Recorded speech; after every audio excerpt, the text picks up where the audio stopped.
and we wish everybody peace, love, and power, unity, and soul, and all of that. You know, from PE and the place to be, right here on MTV. And it ain't the blues, it's the news.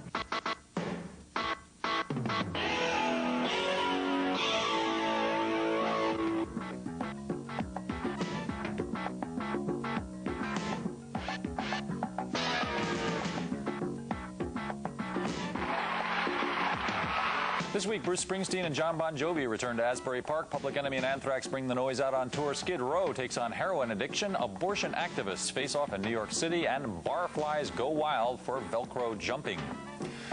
Hi, I'm Kurt Loder. Welcome to the Week in Rock. AC/DC, Metallica, the Black Crowes, and Pantera headlined an unusual and very large hard rock concert in Moscow last weekend. Sponsored by Time Warner, the U.S. entertainment conglomerate, as a salute to Russian youth for resisting the recent attempted coup by Soviet hardliners, the show drew hundreds of thousands of fans to a local airfield, and it went like this.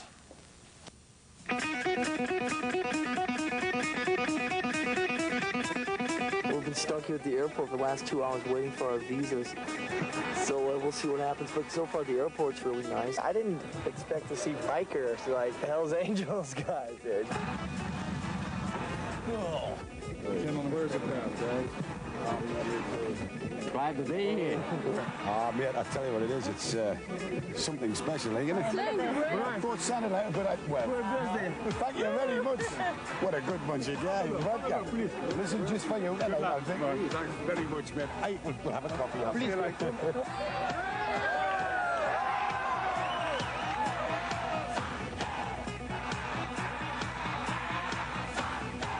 When the kids went to Woodstock, they didn't think about anything like this. They didn't think that they're making history. They thought that okay, there's going to be a good fun or a big concert or good dope or whatever.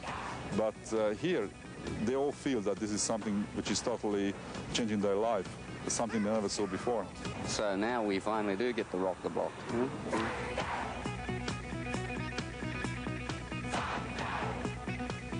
How important to you is rock and roll? Rock and roll forever. Our life. I've always wanted to be at a pivotal point in history, really, you know, and this is.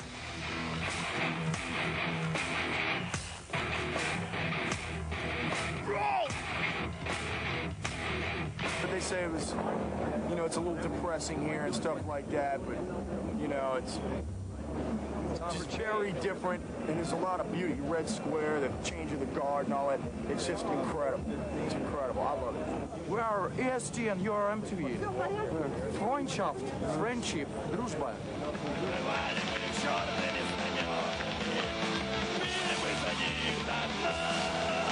It's people as far as you can see. I have not, and of course it's a great army, I guess. There's as many armies there as people, though. There's everywhere. Would not feel so good. Everybody must get stoned. Everybody must get stoned. Everybody must get themselves good and stoned.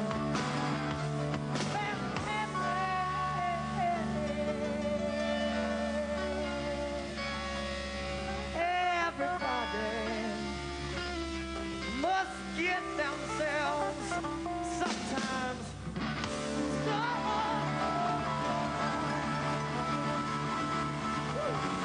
Just like in the West, heavy metal crowd here is very big, but also, you know, it's very restricted. I mean, it's like a cult.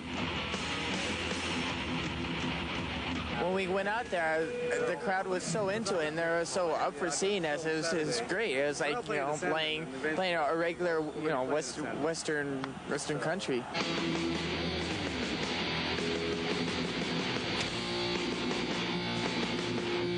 They wanted Metallica, they wanted AC/DC for what they had done in their jobs and averting the coup and all that. So I think today really has opened up for us to come in. It's like Donington plus 10, isn't it? It's like it was 600,000 over there. I don't know. Come on! Come on!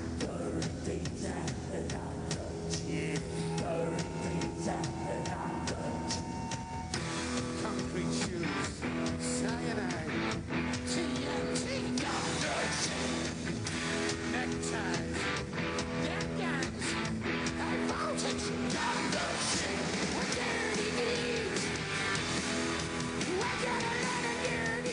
An equally stimulating show took place at a much smaller venue last week when Bruce Springsteen and his old partner Little Steven Van Zandt reunited at the Stone Pony down in their old stomping grounds in Asbury Park, New Jersey, to help out with a video for their old friend, Southside Johnny Lyon. The clip is for a single off Lyon's upcoming album, Better Days, and with Jersey native John Bon Jovi also on hand, the shoot inevitably turned into an extended party. Take a look. Mention New Jersey, and people are likely to think of oil refineries and the New Jersey Turnpike before they think of music. But there's a distinctive sound you might be familiar with that was cultivated in the seaside bars in beautiful Asbury Park, New Jersey.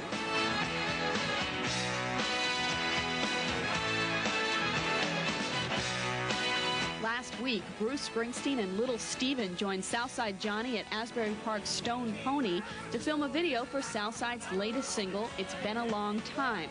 It was a reunion that has brought these hometown stars full circle. Ain't it funny how some things don't change? It's been a long time since we lived together. It's been a long time since we cried. This is really who we are. You know, we really came from this area. We like this kind of music. We may grow, we may change, all three of us, Bruce, Steven, and I. But it's really a part of who we are. Asbury Park and the whole bit. Yeah, it's like the original Commitments.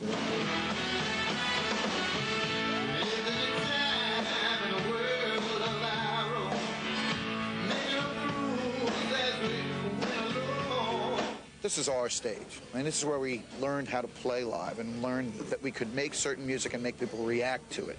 And what things didn't work, too. So getting on stage at the Stone Pony brings a lot of that back into focus. The forthcoming LP by Southside Johnny and the Asbury Jukes, entitled Better Days, resurrects the horn and rich sound that was a musical trademark of the band in the late 70s. The album is produced and arranged by former Juke and good friend, Little Steven. I just try to keep it human and simple and live as possible. So, I mean, that's the way we always did it, and that's the way I still do it. I really haven't changed since I started, really. You do the same thing long enough, and eventually it becomes fashionable. We're having a party, baby. Everybody's singing. Mama say, dance to the music. See, I get to dictate tempo on the radio. The big payoff came at the end of a hard day's worth of filming when Southside gave a rather privileged group of industry onlookers a private show to remember. With help from friends like Bruce Springsteen and John Bon Jovi, the Stone Pony had a lineup that could make stadium promoters drool. We are having a party. Dance to the music. I'll play by the DJ. On the radio. I think we've all played live for so long now, and it's what I like doing best. I think that's the same with everybody.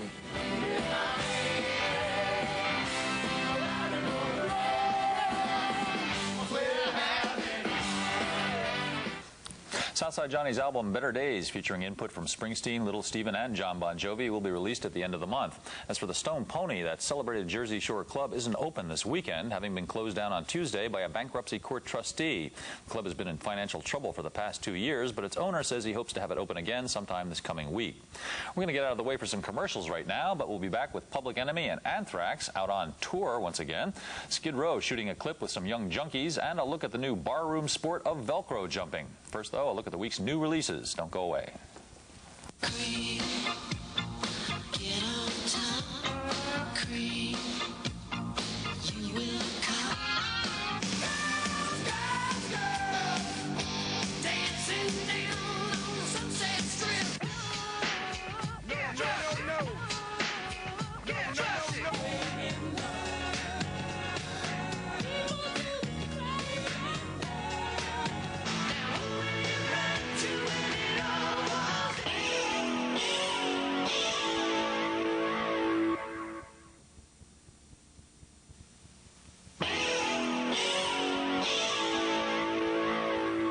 Welcome back to the Week in Rock. The rap group Public Enemy and the metal band Anthrax, whose joint remake of the PE hit Bring the Noise is featured on both of their new albums, have launched a tour together with Primus opening up, and here's a look at what's been happening on stage.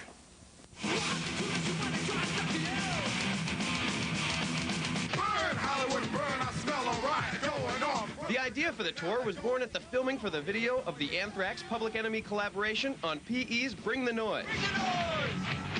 The video went so well that literally riding back on the bus from the video shoot to the hotel, we said, well, why don't we tour together? And Chuck said, well, call me up.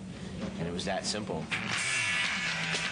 San Francisco's Psycho Funkers Primus were chosen to open the show, the idea being to keep the bill evenly balanced. Instead of having like 2 metal bands and a rap band, or 2 rap bands and a metal band, we looked for a band that had nothing to do with either. No band takes away from any of the other band, you know, it's got distinctly different sounds happening up there. Yet at the same time, we could all play in front of the same audience, which is like the coolest thing about this tour. Public Enemy came on next, armed with material from their new album, as well as older groups. The way I'm living, forgiving, what I'm giving up. X on the flex, living now. Choose to use their ways in holidays. Notice some of them are holidays. If anybody those that never repent. These are the people, you know what I'm saying, that shows the support of unity, and that's what we're trying to show on this tour. Bringing both groups together, Public Enemy and Anthrax, you know, bringing rock and rap together as a form of unity. A lot of these people out there, man, they're all for it. Then Anthrax took their shot at the hometown audience, a bit concerned that their extensive guest list might pull some punch from the audience. Basically, you're going to have an audience of people who get free tickets who really aren't the most responsive types of people, you know, when you're playing. Suits, period. Exactly. So, you know, it's kind of depressing for us to be up on stage and have to play in front of a crowd like that. Hopefully the floor will be crazy. Anti-social.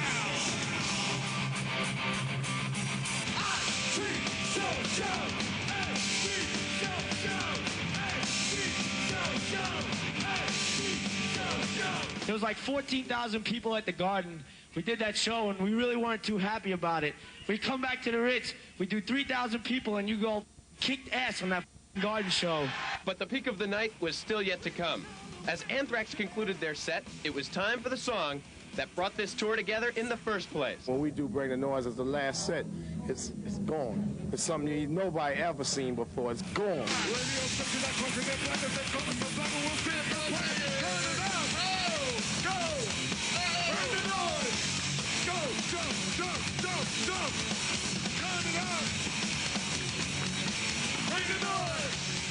Public Enemy, Anthrax, and Primus will be playing Birmingham, Alabama on Tuesday, Oklahoma City on Thursday, and Dallas, Texas next Friday night.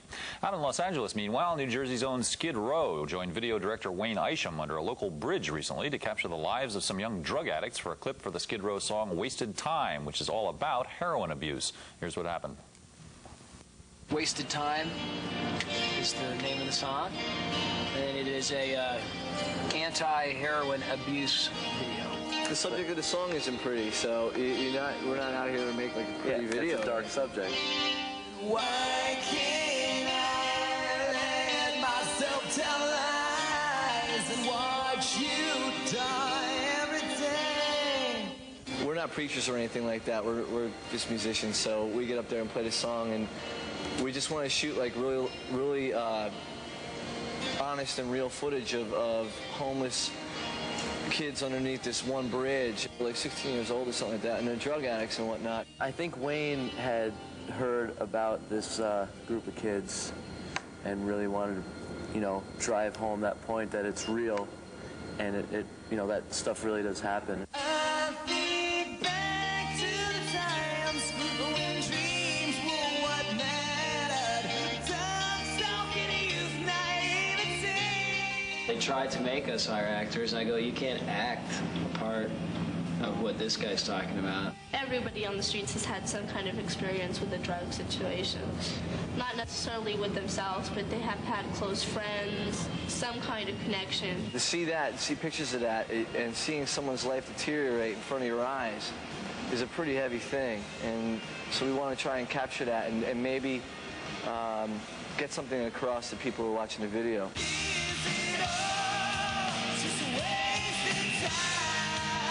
We want to show, like, visually what a bad trip feels like. There's going to be some pretty weird stuff.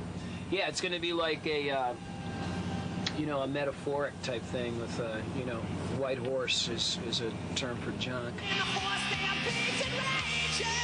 In the don't jam a needle in your arm, because the only thing it's going to do is kill you. That's what the song's about. If this can save, you know, just a couple people from making all the same mistakes I made growing up, then it's a success. Skid Row's video for Wasted Time will be arriving at MTV later this month. Back in New York last Sunday, some 1,200 anti-abortion activists staged a silent protest in Manhattan, forming a human cross at the intersection of 5th Avenue and 34th Street. They're greeted none too warmly by about 4,000 pro-choice demonstrators, and here's a look at what happened. Summer '91 saw the opposing sides in the abortion debate clash in Wichita, Kansas. But this last weekend, Right to Life forces gathered in Manhattan to form a life chain in the shape of a cross. And they were greeted by an unwelcoming committee from WHAM, Women's Health Action and Mobilization.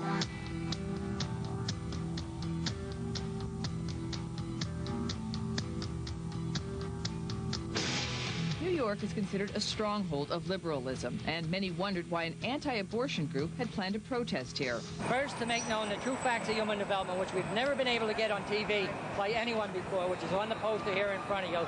Second, to let the world know that there are crisis pregnancy centers available to help any woman in a crisis situation, no matter what the cause. And third, in a prayerful and peaceful way, to ask them to accept our offer of help. Perhaps they feel a little more powerful now. I think before they stayed away from New York thinking that this was a hotbed of feminism or something, and that it would be more difficult for them. And obviously those people are feeling much more strength. It takes a lot to make an impact in New York, and reactions from onlookers range from support for protesters to the annoyance of drivers stopped on the avenues.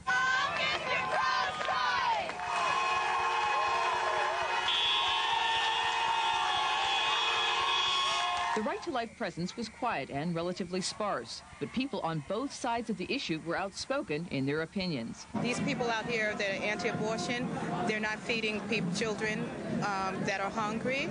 I don't see them helping homeless people in the street that have no clothes, that have no place to live, and they're out here telling women they can't have abortions.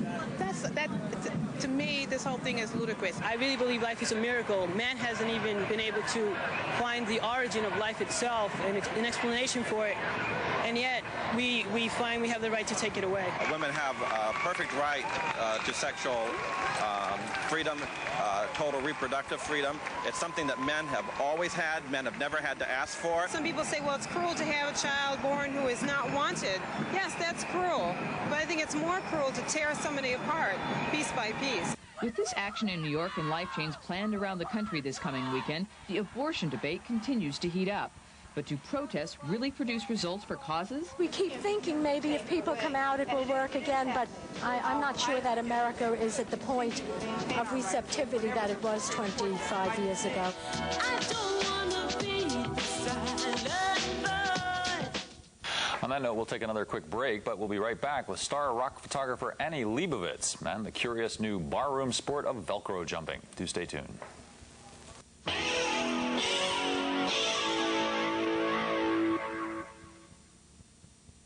People said I was a rock photographer, and then when I moved to Vanity Fair, people said I was a celebrity photographer, but I've always considered myself just a photographer.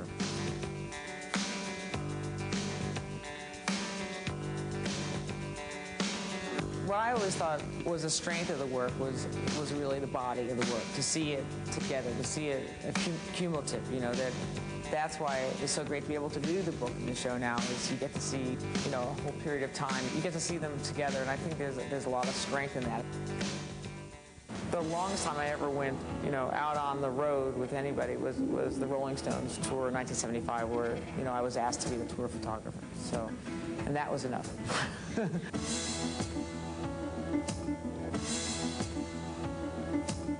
I took an unglamorous look at it, you know, and saw it in a rougher way. You know, it wasn't so romantic to me.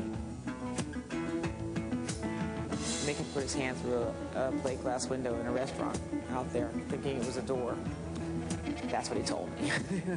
I wanted to photograph the stitches, and Mick said, "Are you shooting color or black and white?" You know, and I said, "Oh, I'm shooting black and white. This is just too gross to shoot in color." And he said, "Go get a roll of color." At the last minute, I had planned to photograph both of them nude, but at the last minute, Yoko did not want to take her pants off. She said she'd take her shirt off and not her pants, and I was disappointed and said, why don't you just just leave everything on. And it turned out, of course, to be much more poignant. And, of course, it's known that a few hours later he was killed. So the photograph turned out to be much bigger. Its meaning became magnified, much more than its original intent. I mean, I thought it would be a sensational cover, but I didn't really expect all the controversy. It says a lot about this country as far as, how people perceive women even, that how the problem is really in the eye of the beholder, I just always felt that what I was doing was important and that it was a record and I had to record. But I never really thought that there would be, quite this much attention. That book is on sale now. Finally, in barroom news, there's a new sport brewing among pub crawlers, at least at a New York City watering hole called Perfect Tommy's. It's Velcro jumping, a stupid human trick that originated on the David Letterman show, then got picked up by beer-addled New Zealanders for some reason, and is now making its first incursion on these shores. Here's our man Tad Lowe with the lowdown. Bar games have been around about as long as bars themselves, and for the most part, they fall into two categories. There's the British pub transplants, like pool, and darts, like these, and the more modern miniaturized version of professional team sports, like soccer, basketball, and baseball. But now there's a new game on the scene from those fun-loving New Zealanders who brought us dwarf tossing and bungee jumping. This one, though, combines the best of space technology and late-night television. NASA invented the Velcro. David Letterman came up with the gimmick. What the barfly is all about is you put on a Velcro jumpsuit. It's a nylon jumpsuit with Velcro strips. You run up, jump on a trampoline, and you throw yourself at a Velcro wall. It's all in jumping on the trampoline and keeping your legs flat and trusting the Velcro. If you hit the wall and you fall off, it's one of the most embarrassing things you can ever go through. Oh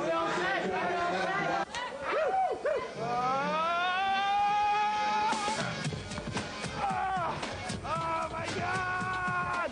He's just done an overhead somersault.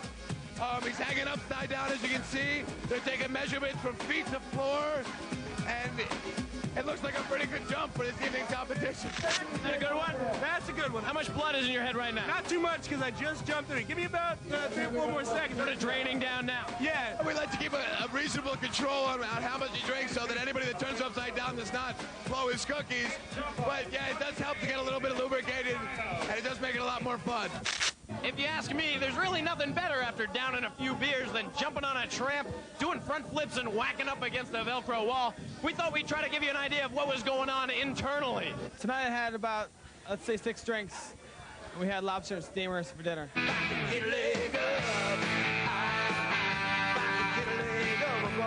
Cheeseburger and fries for dinner. Okay, and how many drinks? God, 3 shots and about 4 beers.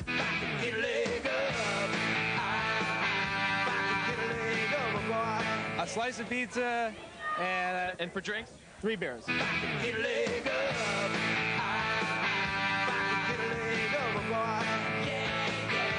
or die, you either stick or you fall, and that's all there is to it. Oh yeah, I think it feels good. I like that head rush. All the blood's in the brain. Oh yes. Well, there it is, the evolution of the bar game, from the relative quiet of a game of pool or darts to the front-flipping, Velcro-sticking human barflies. What could they possibly think of next? We could throw midgets against a Velcro wall. Clerical jello wrestling. High dive bungee jumping into fluff-and-nutter tubs.